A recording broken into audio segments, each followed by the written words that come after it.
ভাবতেই অবাক লাগছে, যেই মানুষটা নিজের বাবাকে বাবা বলে পরিচয় দিতে তার লজ্জা বোধ করছে, সেই মানুষটার সাথে আমি সংসার করছি। বাবা আমার একটু ভিক্ষা দিবে? ও কি বিক্রি এত বেড়ে গেছে রাস্তাঘাটে? হ্যাঁ, ওনারা তো সামান্য কিছুই টাকা নেয়, তার জন্য এভাবে কথা বলতে হবে। দিয়ে দাও। না না, আপনাকে ভিক্ষা লাগবো না, আমি যাই। দাঁড়ান 1 মিনিট, ভিক্ষা লাগবে না কেন? আপনি তো এক্ষুনি ভিক্ষা চাইলেন, টাকা দাও ওনাকে। আরে বোঝো না কেন নিতেছ না? এইসব ছোট লোক গরিবদের আবার খুব ভালো করে চেনা আছে। 10 টাকা দিছি নিবে না, এই নে 100 টাকা নে। এই চলো তো। কি হলো, দাঁড়িয়ে আছো কেন? চলো। আচ্ছা শোনো, আমরা যে রেস্টুরেন্টে বসেছিলাম, আমি অ্যাকচুয়ালি আমার সানগ্লাসটা ওখানে ভুলে চলে আসছি। তুমি প্লিজ নিয়ে আসো না। আচ্ছা ঠিক আছে, দাঁড়াও এখানে, আমি নিয়ে আসতেছি। ঠিক আছে।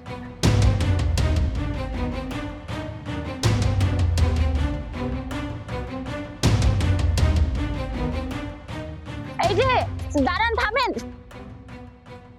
আপনি কোথায় যাচ্ছেন? থামেন। আচ্ছা, আপনি তো একটু আগে ভিক্ষা চাইলেন তাই না? কিন্তু আমার হাজবেন্ড ভিক্ষা দিল তো আপনি নিলেন না কিসের জন্য? আপনার মতন বড় লোকের ভিক্ষা আমার লাগবে না, তাই আমি নেই। আমাদের মতো বড় লোকের টাকা নেবেন না মানে? আর আপনি আমার হাজবেন্ডকে দেখে এভাবে চমকে গেলেন কিসের জন্য? মা, আমারে যাইতে দেন, আমার ভিক্ষা করতে হবো, আমার পেটে অনেক খিদা, আমি ভিক্ষা না করলে খামু কি?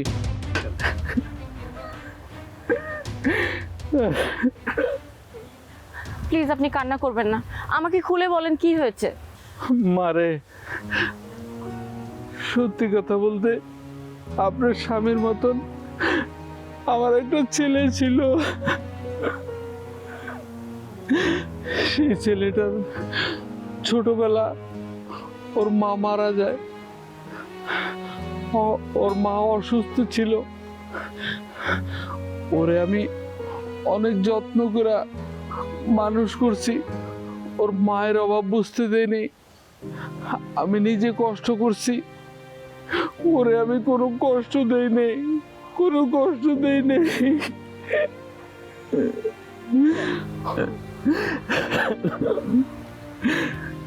থাক মা, আমার কষ্টের কথা শুনা আমার ছেলের কথা বইলা আপনার সংসারে আমি অশান্তি করতে চাই না মা।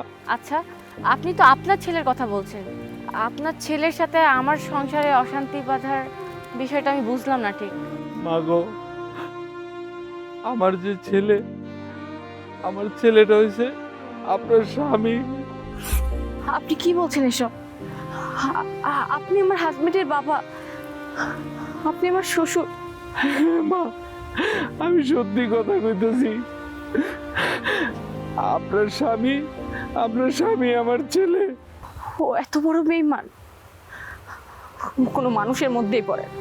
যে নিজের বাবার পরিচয় দিতে লজ্জা করে সে মানুষের মধ্যে পড়ে না। আমি ওর সাথে এতটা বছর সংসার করেও এত বড় একটা সত্য কথা জানতে পারলাম না।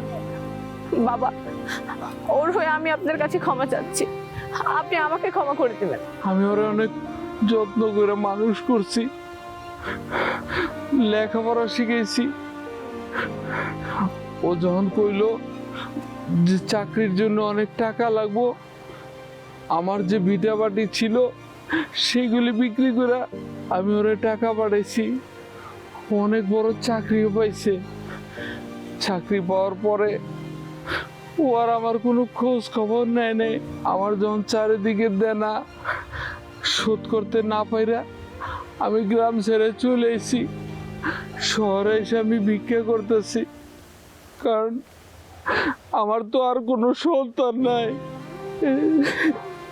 মা গো, আমি আপনার কাছে কোনো কিছু চাই না, দয়া করে আমার ছেলের কোনো কিছু করবেন না, ও সুখে থাক। আমি তো বয়স্ক মানুষ, আমার জীবন তো চলে গেছে, আমি এমনি কাইটে যাব, ওরে কিছু করেন না, ওর কোনো দোষ নাই, ওরে কিছু করেন না মা। বাবা, আমি তো আপনার মেয়ের মতো, তাই না? আমাকে যদি আপনি মেয়ে মনে করে থাকেন, তাহলে আপনি কিছুক্ষণের জন্য অপেক্ষা করেন, আমি এক্ষুনি আসছি।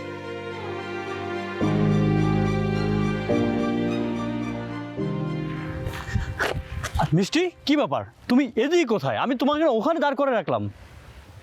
হ্যাঁ, আর তোমার চশমা তো আমি কোথাও খুঁজে পেলাম না। আচ্ছা চশমার কথা বাদ দাও, আমি কিছু প্রশ্ন করছি, সেটার উত্তর দাও। প্রশ্ন?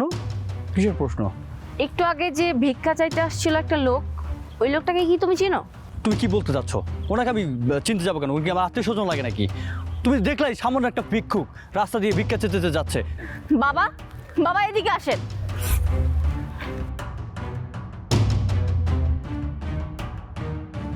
কি ব্যাপার মিষ্টি, তুমি ভিখারিটাকে এখানে রাখছো কেন? একটু ভালো করে দেখো তো এই মানুষটাকে তুমি চিনতে পারছো কিনা। না, এই মানুষটা আমি কিভাবে চিনবো? তোমার কি মাথা ঠিক আছে? একটা ছোট লোক গরিব ভিখারিকে আমি কিভাবে চিনবো? ও আচ্ছা, তাই না? এই ছোট লোক মানুষটাকে তুমি চিনতে পারছো না, একটু ভালো করে দেখো চিনতে পারছো কিনা। কি আজব কথা বলতেছো, একই কথা বারবার বলতেছো। ওরা আমি কিভাবে চিনবো? এই লোকটা তুমি একটু আগে দেখা তোমার নিজের চোখে যে আমার কাছে ভিক্ষা চেয়েছে, তো সেই লোকটা আমি কিভাবে চিনতে পারি? এই ভিখারি বাচ্চা, তুই আমার বউকে কি বলছিস? মিষ্টি, তুমি সামান্য একটা ভিখারির জন্য আমার গায়ে হাত তুলছো? হ্যাঁ, আমি একটা সামান্য ভিখারির জন্য তোমার গায়ে হাত তুলতে বাধ্য হয়েছি আজকে। কারণটা কি জানো? তোমার মতো একটা অমানুষ, অকৃতজ্ঞ এরকম একটা মানুষের সাথে আমি এতদিন সংসার করে আসছি। আমার তো ভাবতেই অবাক লাগছে, যেই মানুষটা নিজের বাবাকে বাবা বলে পরিচয় দিতে তার লজ্জা বোধ করছে, সেই মানুষটার সাথে আমি সংসার করছি, তা আবার এতদিন ধরে। আচ্ছা, যে মানুষটা তোমাকে ছোট থেকে বড় করেছে, এত কষ্ট করে মানুষ করেছে, লেখাপড়া শিখিয়েছে, যার জন্য তুমি একটা ভালো জব করছো, ভালো একটা লাইফ লিড করছো, সেই মানুষটাকে তুমি কি করে রাস্তার উপরে ভিক্ষা করতে ছেড়ে দিলে? বলো, আমাকে জবাব চাই আমি। একটা কথা কি জানো? তোমার বাবা তোমাকে লেখাপড়া করিয়েছে, বড় করেছে, কিন্তু মানুষের মতো মানুষ করতে পারে নাই। তোমার মতো মানুষের সাথে আমি আর একটা সেকেন্ড সংসার করতে পারবো না।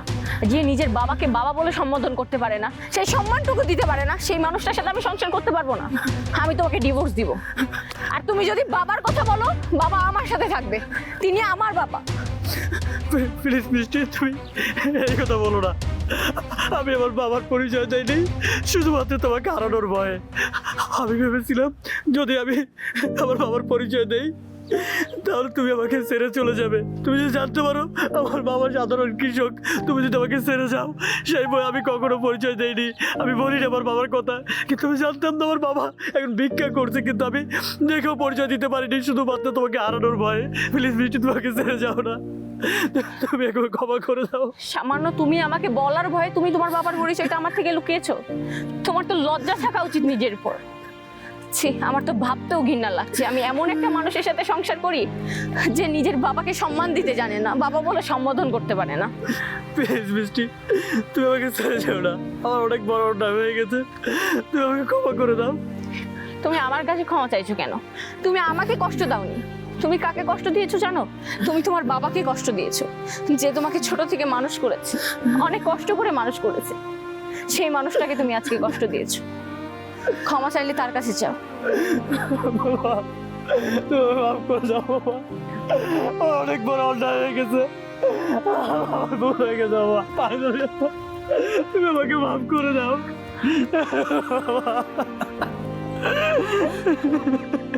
শোন বাবা, সন্তানরা ভুল করলে বাবা মা কোনোদিন সেই কষ্ট মনে রাখে না। আমি সবসময় চাইছি আমার সন্তান ভালো থাকুক, তুই ভালো থাকলে আমার সুখ, আমি ময়রাও শান্তি পাবো বাবা। আমি সবসময় চাইছি আমার সন্তান ভালো থাকুক, আমার ছেলেটা ভালো থাকুক। বাবা, ও ছোট মানুষ, ওর তুমি মাফ করে দাও বাবা।